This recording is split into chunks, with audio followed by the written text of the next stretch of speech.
More revelations from Edward Snowden, and this time it's about the government's reaction to Wikileaks. And this is really interesting because it goes to show you what the government really thinks of freedom of the press and the First Amendment, let alone the violation of our privacies in the Fourth Amendment. Barack Obama used to be a constitutional law professor. That's a good one. All right, so The Hill explains, documents show that in August of 2010, the NSA urged at least 3 other countries to consider filing criminal charges against Assange for unauthorized publication of documents about the war in Afghanistan.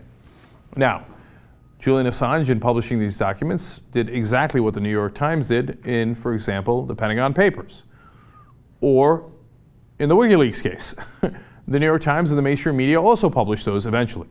So should they all go to jail? I don't know. He's the first one who did it. I don't know. He wasn't part of a mainstream media organization. Not only were we considering arresting him, but we were asking other countries to arrest him. Clear violation of the First Amendment, but this government and the one before it obviously didn't give a damn at all. They asked, can we treat a foreign server who stores or potentially disseminates leaked or stolen U.S. data on its servers as malicious foreign actor for the purpose of targeting with no defeats? Examples, WikiLeaks, thepiratebay.org, etc. So they want to treat some of these groups like WikiLeaks as malicious foreign actors. Why? Well, let me explain. Labeling the organization as malicious foreign actors would allow the NSA to track communications of anyone communicating with the groups, including American citizens. The NSA is normally otherwise prohibited from snooping on Americans. That's also a bit of a joke, but at the time they were thinking, okay, how can we get around all the restrictions so that if you are working with WikiLeaks in any way, shape, or form, if we label you a malicious foreign actor, and I guess any journalist now, especially if they're outside the United States, would be considered a malicious foreign actor by this government, well then we can, wiretap you, and not just you, but any American citizen. Did you commit a crime? No, we just called you malicious. So what?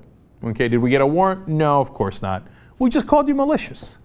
Now, that was asked, and then the response is unclear because that part of the documentation was not leaked. So we don't know if the government said, yes, go ahead, call them malicious foreign actors, but that request was put in by different branches of the government, okay? But it gets a little worse.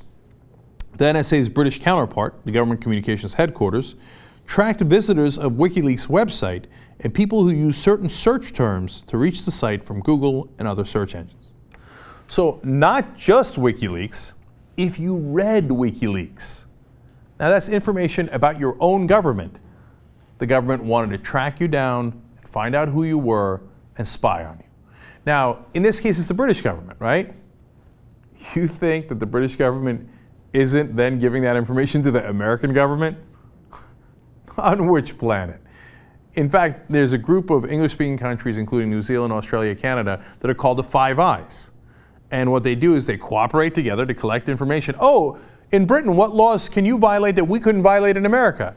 Oh, okay, great, then you do that. In Australia, you do this because we couldn't do that in the UK or America. Okay, then we'll all collect information together and spy on all of our citizens. That's great. And by the way, you know who went to the WikiLeaks website other than the people who actually care about their government the most because they're active enough and engaged enough to want to know what their government actually did? Also, almost all the journalists that cover that area, because they had to go to the site to know what was happening so they could report on it. Great. In other words, the British intelligence tracked all the journalists who gave a damn about national security and spied in on them too. Edward Snowden and Julian Assange are heroes for revealing what our government's actually up to. Now, if our government didn't mind, wouldn't they reveal it themselves? If they were proud of it, wouldn't they say, oh, yeah, of course. We don't really believe in freedom of the press, and we don't believe that you should be able to go out and find what we're doing, so we're going to track all of you and spying on your private lives if you dare to even read this stuff. Why don't you just say it then? If you're proud of it, if you think it's not illegal, you think it's not unconstitutional, if you're not really working with the British, why don't you tell us? Instead, they try to hide this at all costs. And if anyone reveals any of their secrets, they are malicious foreign actors. Now, of course, when the British government violates our privacy as American citizens, they're not malicious foreign actors. They're lovely foreign actors who help our government oppress us. Thank God for the leaks.